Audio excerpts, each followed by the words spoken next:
A dragon is not a slave. These are the words of Daenerys Targaryen. The events that occurred at the end of episode 10 will kick off the Dance of Dragons. Now, for those of you who don't know, the Dance of Dragons is the Targaryen Civil War, which is blacks versus the greens, Aegon's people against Rhaenyra's people. And this war should be called the Death of the Dragons because it is responsible for the annihilation of the entire dragon species. Until we get to a Game of Thrones timeline where Daenerys hatches 3 dragon eggs, earning her the nickname Mother of Dragons in the wake of stone dragons. While she knew that dragons were not to be toyed with, she learned that they have a will of their own and will do whatever it is that they want. So, remember that one time where Dany tried to ride Drogon after he saved her from Meereen? Well, he snapped on her. Notice how Dany tries to ride Drogon without his permission. He knocks her off because he wants to take a nap. He's like, Mama, I'm going to sleep. He was shot with arrows. He was tired. And she thinks that he's about to take her back to Meereen. And he's like, oh, hell no. Dragons have autonomy. Imagine being bonded to a giant weapon of mass destruction with feelings. That's exactly what a dragon is. Sometimes they will be cool and sometimes they snap. A dragon chooses the rider, not the other way around. The key word here is choice. I bring this up because many believe that a dragon can be stolen. Now it's obvious where I'm going with this. They can choose to obey you or disregard you. This is what happened in episode 10. Aemon never truly respected having a dragon. I do not think that he truly understood the responsibility of bonding to one. Ever since he was a child, he wanted a dragon, but I think it was mostly because everyone else had one, Lucerys, Jacaerys, Aegon, even his sister Helena. Everybody had dragons but him, and when that happens, it creates some kind of jealousy. Even his nephews, the strong boys, the ones that they tease about being bastards. Aemon was the only one to not possess one until he claimed Vhagar. However, before that, he tried to steal his sister's dragon, Dreamfire, and she rejected him as well. This was an incredibly stupid act. He could have been killed. Dreamfire didn't take him seriously. She just blew fire up at the sky to scare him. But if he had persisted, he would have lost his life. Dragons are easily irritated and do not play when it comes to disturbing their slumber, as Aemon did to Dreamfire. He would try this again with Vhagar, however this time he would be successful. Vhagar chose him to be her rider. After this incident, many believe that he stole Vhagar from Baela. But this isn't true. You cannot steal a dragon. A dragon isn't a birthright or an inanimate object. It has a will of its own. I will concede to one small fact. While Aemon did not steal Vhagar, he did steal Baela's opportunity to attempt to claim her, Vhagar's female.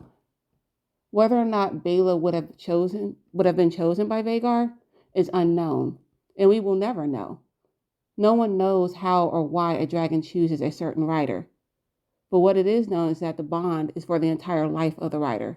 Or is it? Can a dragon sever the bond between, its rider and itself? Because we saw Sea Smoke and, Laenor's still alive.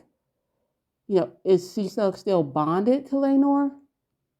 Or is Sea Smoke's free to do whatever Sea Smoke wants to do? During episode 10, we see Aemon chasing Lucerys on Dragonback all over Storm's End, which is a crappy piece of land. There's a reason why it's called Storm's End. Aemon is laughing and having him a good old funky time terrorizing his nephew. If you saw those teeth coming at you, I'd be scared too.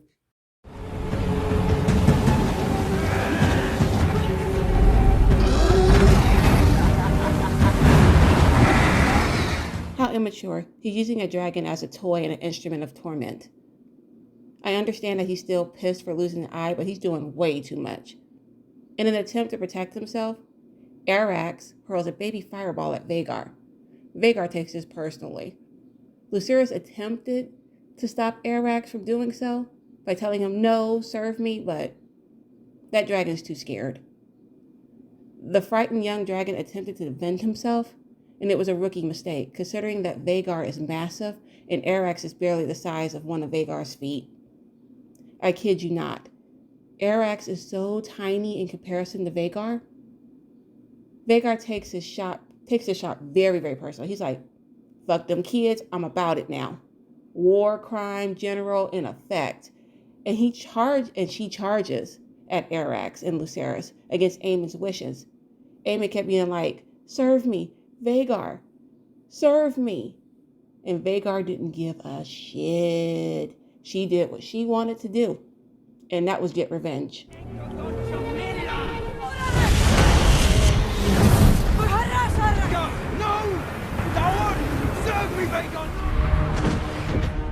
Lucerys and Arax hightail it out of there, but this dragon is young and fucked up. He stopped when he thought the coast was clear. If I were Lucerys, I would have just hidden in a small crevice too small for Vhagar. They could try to burn me out. But I was not going to be ripped in half. At least that demise was quick.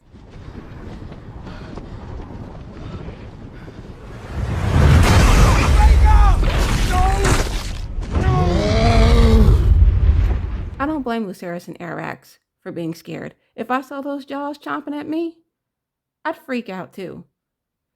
He's chomping at them in the sky.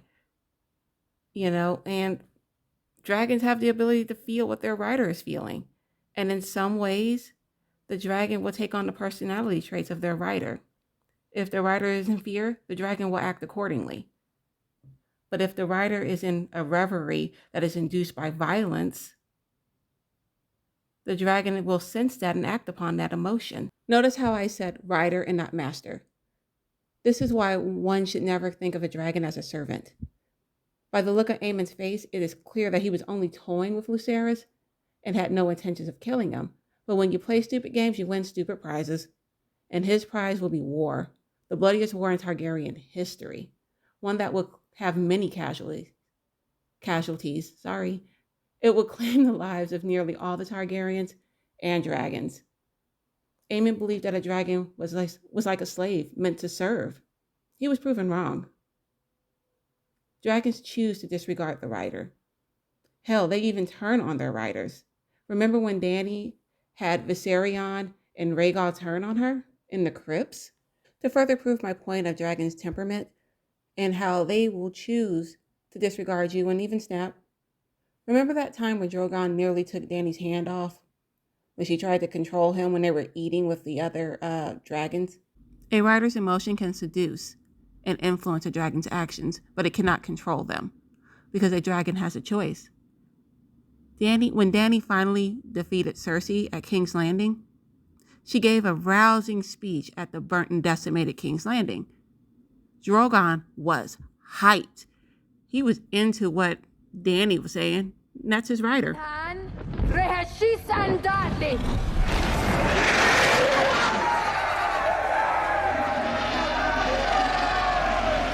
Dragons are loyal to their riders for as long as they want to be.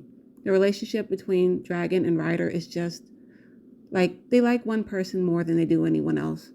While it's a soul bond, it's not a slave bond. And dragons do bond deeply.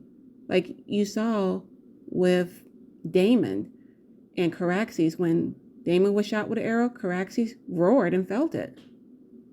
And then you see it when Rhaenyra, when she's giving birth.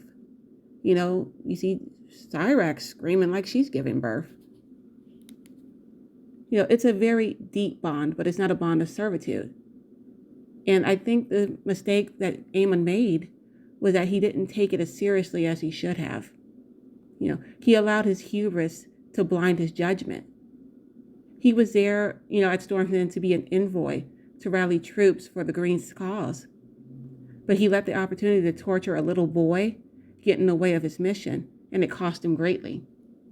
And it's going to cost him even more. Because Rhaenyra is coming, and she is going to be brutal. War is coming. And it will be the most vicious war in Targaryen history. Like, I'm not kidding. Rhaenyra will show no mercy now. She's lost her father, her son, and her baby all within the span of days. She will not be in her right mind. And her brutality earned her the name Magor with teats. Now, Magor was a pretty brutal motherfucker. Read the books, you know? I mean, does this look like a bitch you want to fuck with? Shit, I'm out.